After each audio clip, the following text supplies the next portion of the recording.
Amin Rais lagi ngapain ya? Setelah aib anaknya terbongkar. Jangan stres ya Pak. Intinya doain aja yang terbaik. Yang jelas ini perpisahannya juga baik-baik, kedua belah pihak, keluarga pun juga sudah baik-baik semuanya, nggak ada masalah apa-apa. Mohon doanya semuanya. Dan mungkin mohon maaf kalau kami belum bisa menjadi contoh yang baik. Dan bahkan menurut penuturan dari Putri Zulkifli Hasan, Mumtaz Rais ini sudah sakit jiwa. Si anaknya Amin Rais ini suka mabuk-mabukan, minum Johnny Walker, minum whisky atau apapun lah, pokoknya mabuk. Saya bingung ini, anak Amin Rais yang mantan ketua umum Muhammadiyah, yang selalu menyebut-nyebut Allah dalam semua tindakannya, yang selalu suka mengkafir-kafirkan orang menjadi sok Islami, geletek anaknya tukang mabuk, tukang mukulin anak orang. Hanya satu kata, menjijikkan. Agendanya adalah pemeriksaan bukti dan juga saksi keluarga dan dari pihak kerabatnya Mbak Putri sendiri. Jadi kebetulan ada hadir untuk memberikan keterangan.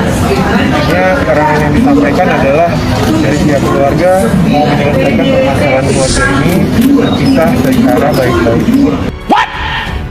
Indonesia sejak dulu kala tetap dipuja-puja bangsa.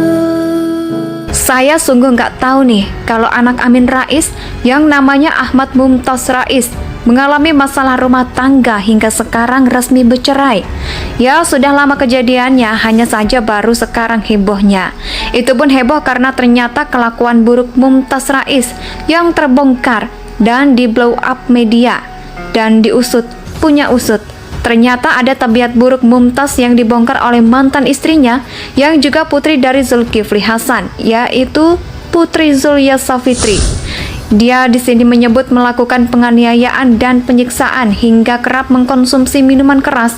Hal ini terungkap dalam replik yang disampaikan pihak Putri Zulya dalam sidang cerai yang berlangsung pada beberapa waktu yang lalu. Dalam replik tersebut disebutkan bahwa Ahmad Mumtaz punya kondisi kejiwaan yang tidak stabil.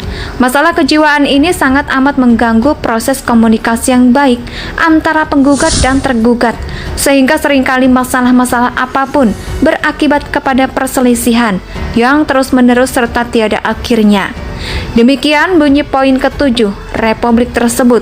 Lihat Putri Zulya, suatu penggugat menyebut kondisi kejiwaan Ahmad Mumtaz yang tidak stabil ini kerap memberikan dampak yang negatif.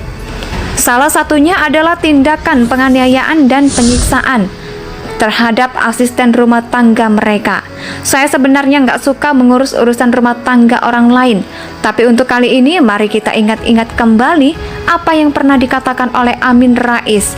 Dia pernah menyebut ada kecenderungan Presiden Jokowi dan Luhut bin Sarpanjaitan mengalami sindrom narsistik megalomania karena keduanya punya sikap merasa yang paling tahu serta mengaku diri sebagai satu-satunya penyelamat bangsa.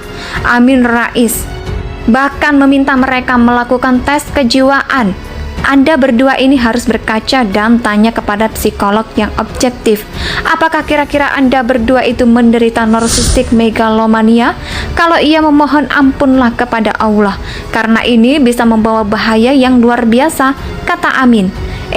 Nyatanya anaknya sendiri disebut oleh mantan istrinya punya kondisi kejiwaan yang tidak stabil. Harusnya itu dibawa anaknya untuk periksa kejiwaan karena mantan istrinya sendiri yang menyebut hal tersebut. Selain itu, dia juga menyampaikan bahwa Ahmad Mumtaz kerap mengkonsumsi alkohol.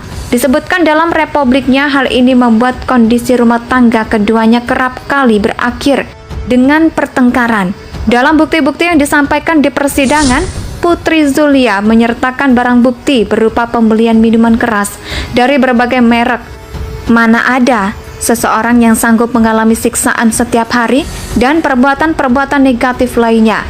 Dari tergugat demikian bagian dari Republik Putri Zulia. Waduh, kalau sudah asumsi minuman keras tidak ada obat lah. Merek tadi itu adalah minuman yang termasuk mahal loh. Anaknya Amin Rais suka minum minuman keras. Waduh.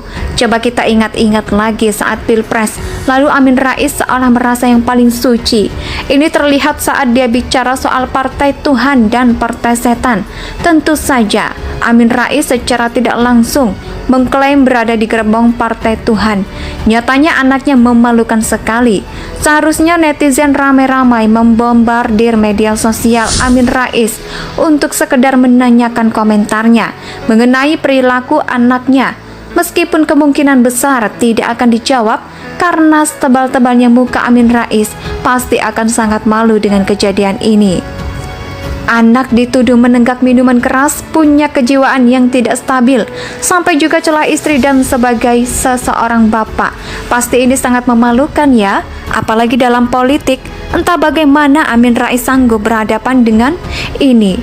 Makanya jadi orang jangan suka nyinyir dengan cara menjelekkan orang lain dan membanggakan diri sendiri dengan sangat arogan. Akhirnya dia kena karma sendiri lewat kelakuannya anaknya sendiri. Saya sungguh nggak tahu nih kalau anak Amin Rais yang namanya Ahmad Mumtaz Rais mengalami masalah rumah tangga hingga sekarang resmi bercerai. Ya, sudah lama kejadiannya, hanya saja baru sekarang hebohnya. Itu pun heboh karena ternyata kelakuan buruk Mumtaz Rais yang terbongkar dan di blow up media dan diusut, punya usut. Ternyata ada tabiat buruk Mumtaz yang dibongkar oleh mantan istrinya yang juga putri dari Zulkifli Hasan, yaitu Putri Zulia Savitri. Dia di sini menyebut melakukan penganiayaan dan penyiksaan hingga kerap mengkonsumsi minuman keras. Hal ini terungkap dalam replik yang disampaikan pihak Putri Zulia dalam sidang cerai yang berlangsung pada beberapa waktu yang lalu. Dalam replik tersebut disebutkan bahwa Ahmad Mumtaz punya kondisi kejiwaan yang tidak stabil. Masalah kejiwaan ini sangat amat mengganggu proses komunikasi yang baik antara penggugat dan tergugat, sehingga seringkali masalah-masalah apapun berakibat kepada perselisihan yang terus-menerus serta tiada akhirnya. Demikian bunyi poin ketujuh republik tersebut. Lihat Putri Zulia, suatu penggugat menyebut kondisi kejiwaan Ahmad Mumtaz yang tidak stabil ini kerap memberikan dampak yang negatif. Salah satunya adalah tindakan penganiayaan dan penyiksaan terhadap asisten rumah tangga mereka. Saya sebenarnya nggak suka mengurus urusan rumah tangga orang lain, tapi untuk kali ini mari kita ingat-ingat kembali apa yang pernah dikatakan oleh Amin Rais. Dia pernah menyebut ada kecenderungan Presiden Jokowi dan Luhut bin Sarpanjaitan mengalami sindrom narsistik megalomania karena keduanya punya sikap merasa yang paling tahu serta mengaku diri sebagai satu-satunya penyelamat bangsa. Amin Rais bahkan meminta mereka melakukan tes kejiwaan. Anda berdua ini harus berkaca dan tanya kepada psikolog yang objektif. Apakah kira-kira Anda berdua itu menderita narsistik megalomania? Kalau iya, memohon ampunlah kepada Allah, karena ini bisa membawa bahaya yang luar biasa, kata Amin. Nyatanya anaknya sendiri disebut oleh mantan istrinya punya kondisi kejiwaan yang tidak stabil. Harusnya itu dibawa anaknya untuk periksa kejiwaan karena mantan istrinya sendiri yang menyebut hal tersebut. Selain itu, dia juga menyampaikan bahwa Ahmad Mumtaz kerap mengkonsumsi alkohol. Disebutkan dalam republiknya hal ini membuat kondisi rumah tangga keduanya kerap kali berakhir dengan pertengkaran. Dalam bukti-bukti yang disampaikan di persidangan, Putri Zulia menyertakan barang bukti berupa pembelian minuman keras dari berbagai merek. Mana ada seseorang yang sanggup mengalami siksaan setiap hari dan perbuatan-perbuatan negatif lainnya. Dari tergugat demikian bagian dari Republik Putri Zulia. Waduh, kalau sudah asumsi minuman keras tidak ada obat lah. Merek tadi itu adalah minuman yang termasuk mahal loh. Anaknya Amin Rais suka minum minuman keras. Waduh. Coba kita ingat-ingat lagi saat Pilpres. Lalu Amin Rais seolah merasa yang paling suci. Ini terlihat saat dia bicara soal partai Tuhan dan partai setan. Tentu saja Amin Rais secara Indonesia tanah air harta pusaka abadi nan jaya.